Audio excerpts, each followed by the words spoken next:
কুয়াশাচ্ছন্ন সেই উপত্যকা void of সাইলেন্সে পা রাখা মাত্রই আরিয়ান এক অদ্ভুত অনুভূতির সম্মুখীন হল। এখানে বাতাস আছে, কিন্তু কোনো শব্দ নেই। এমনকি তার নিজের নিঃশ্বাসের শব্দ যেন বাতাসের আর্দ্রতা শুষে নিচ্ছে। পৃথিবী থেকে আসা এই যোদ্ধার জন্য এটি ছিল এক নতুন ধরনের নরক, যেখানে একাকিত্বই সবচেয়ে বড় অস্ত্র। উপত্যকার ভেতরে যত তারা গভীরে যাচ্ছে, আরিয়ানের 1.1 লেভেলের হাড়গুলো তত বেশি ভারী হতে শুরু করল। এখানকার মাটি দেখতে সাধারণ মনে হলেও তা আসলে এক ধরনের সাউন্ড ইটিং ক্লে বা শব্দ শোষক কাদা। আরিয়ান যখন পা ফেলছে, মনে হচ্ছে তার শরীরের প্রতিটি হাড়ের সংযোগস্থলে কেউ সীসা ঢেলে দিয়েছে। আরিয়ান, আমি নিজের গলাও শুনতে পাচ্ছি না। কায়েন বিড়বিড় করে কিছু বলার চেষ্টা করল, কিন্তু তার মুখ থেকে কোনো শব্দ বের হল না।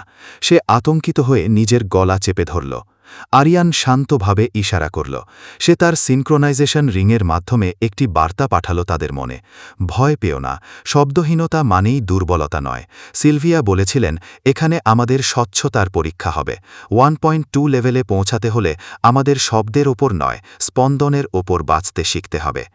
মীরা তার ল্যাপটপ বের করার চেষ্টা করল, কিন্তু ইলেকট্রনিক যন্ত্রটি এই স্তব্ধতায় কাজ করছে না। মায়া আর ট্যাঙ্কও যেন নিস্তেজ হয়ে পড়েছে।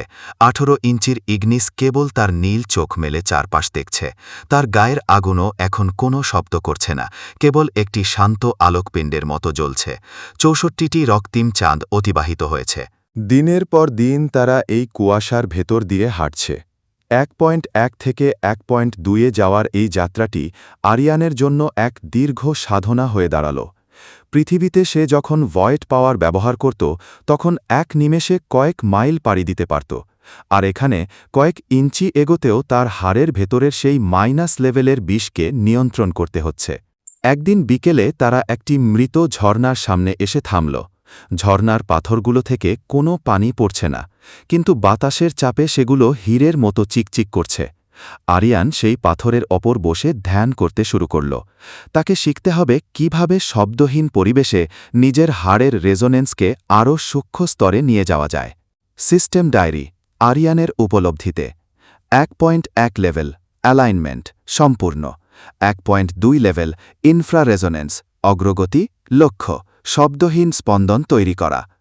আরিয়ান বুঝতে পারল 1.2 লেভেলে পৌঁছানো কোনো মাসের ব্যাপার নয়, হয়তো কয়েক বছর লেগে যাবে। কিন্তু সে অস্থির নয়। সে জানে এলিনা একাডেমি থেকে হয়তো আকাশের দিকে তাকিয়ে এই একই চাঁদ দেখছে।